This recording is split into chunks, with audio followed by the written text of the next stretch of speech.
ஸ்ரீ ரேவா காண்டம் 118ஆம் பகுதி. இந்திர தீர்த்தத்தின் பெருமை. ஸ்ரீ மார்க்கண்டேய முனிவர் கூறினார். அதன் பின்னர், மாமன்னரே, ஒருவன் நர்மதை நதியின் தென்கரையில் அமைந்துள்ள மிகுந்த ஒளியுடன் திகழும் ஒரு தீர்த்தத்திற்கு செல்ல வேண்டும்.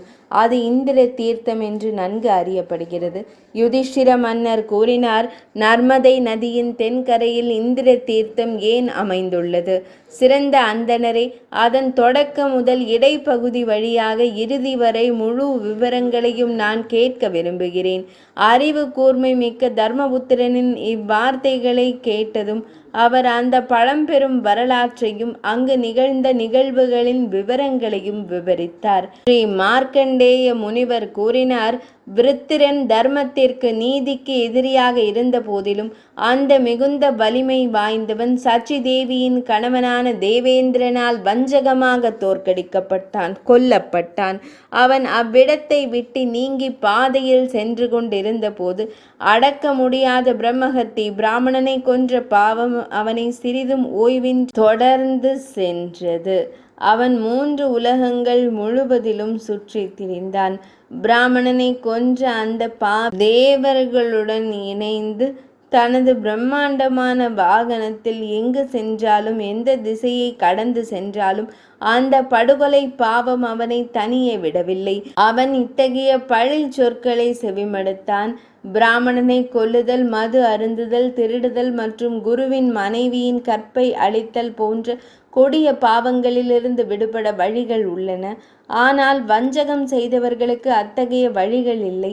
பாவச் செயல்களில் ஈடுபட்ட ஒரு ஆணும் பெண்ணும் புண்ணிய நீராடல் மற்றும் தானங்கள் செய்வதன் மூலம் தூய்மை அடைகிறார்கள். ஆனால் நம்பிக்கை துரோகம் செய்தவன் ஒருபோதும் தூய்மை அடைவதில்லை.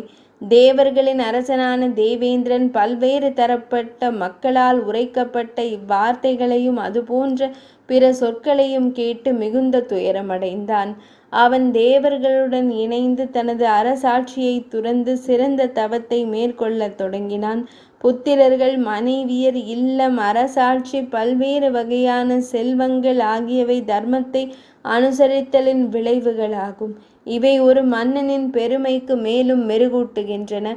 மக்கள் அனைவரும் கண்டு கொண்டிருக்கும் போதே ஒருவன் தான் செய்த பாவத்தின் கசப்பான விளைவுகளை தானே அனுபவிக்க நேரிடுகிறது. அதே வேளையில் அவனது நண்பர்கள், உறவினர்கள் மற்றும் சுற்றத்தார்கள் அவன் செய்த தர்மத்தின் நற்பலன்களை அனுபவிக்கின்றனர். தேவேந்திரன் அனைத்து இன்பங்களையும் துறந்து கடும் தவங்களின் மூலம் தன் உடலை மெலிந்து வாடச் செய்தான்.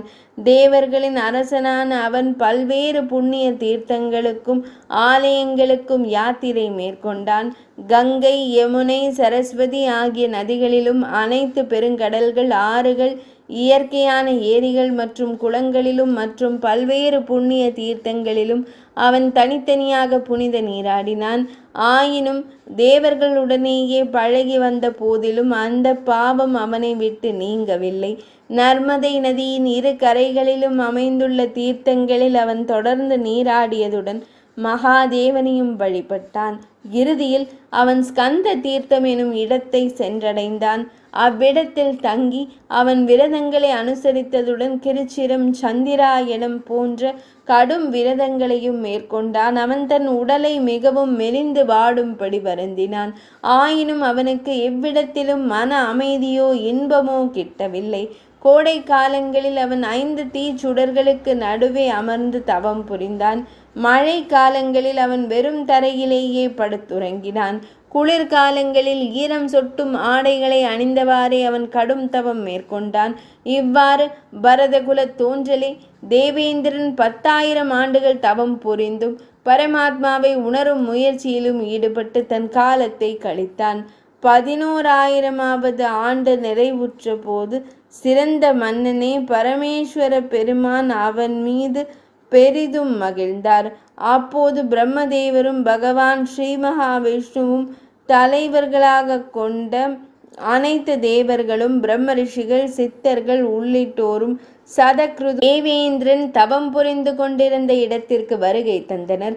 தேவர்கள் அனைவரும் முனிவர்கள் அங்கு வந்திருப்பதை கண்ட தேவர்களுக்கெல்லாம் சிறந்த குருவானவர் அவர்களை வணங்கி பின்வருமாறு கூறினார். பிரம்மதேவரே, பகவான் ஸ்ரீ மகாவிஷ்ணுவே மற்றும் மகேஸ்வரரே, உங்கள் கட்டளையின்படியும் உங்கள் ஒப்புதலுடனும் விருத்ரன் என்பவன் முன்னொரு காலத்தில் கொல்லப்பட்டான் என்பது உங்கள் அனைவருக்கும் ஏற்கனவே தெரிந்ததே. ஆயினும் அவனை ஒரு பிரம்மஹத்தி தோஷம் பிடித்தவனாக, அதாவது ஒரு பெரும் குற்றத்தை செய்தவனாகவே கருதி அவன் அனைத்து புண்ணிய தீர்த்தங்களுக்கும் சென்று நீராடி இருந்த போதிலும் அந்த பிரம்மஹத்தி தோஷம் அவனை விட்டு விலகாமலேயே இருக்கிறது. இயங்கும் மற்றும் இயங்கா பொருள்கள் அனைத்தையும் உள்ளடக்கிய இம்மூன்று உலகங்களும் சந்திரனும் சூரியனும் இல்லாத வானத்தை போலவோ அல்லது தலைவன் அரசன் இல்லாத ஒரு நாட்டை போலவோ மகிழ்ச்சியற்று விளங்குகின்றன. ஆகவே சிறந்த தேவர்களே, நான் இப்போது உங்களிடம் ஒன்றை விண்ணப்பிக்க விரும்புகிறேன். தேவேந்திரன் சக்கரன் அனைத்து குற்றங்களிலிருந்தும் விடுபட்டவன் என்று அனைத்து பெரும் முனிவர்களும் ஒருமித்து அறிவிக்க வேண்டும். பிரகஸ்பதியின் திருவாயிலிருந்து வெளிவந்த அந்த மங்களமான வார்த்தைகளை கேட்டதும் உலகங்களுக்கெல்லாம் பிதாமகனான பிரம்மதேவர் பின்வருமாறு கூறினார். ஒரு பிராமணனை கொல்வதால் ஏற்படும் இந்த பாவம் மிகவும் பயங்கரமானதாகும். நான் இப்போது இந்த பாவத்தை 4 பாகங்களாக பிரித்து தேவர்களிடமும் பஞ்சபூதங்களிடமும் பகிர்ந்தளிக்கப் போகிறேன். இவ்வாறு கூறிய பின்னர் அந்த பேரறிவாளரான பிரம்மதேவர் அந்த பாவத்தின் முதல் ஒரு பகுதியை நீரின் மீது வீசி எறிந்தார். எனவே புலனடக்கம் கொண்டவர்களால் நீர் அருந்தப்பட வேண்டும்.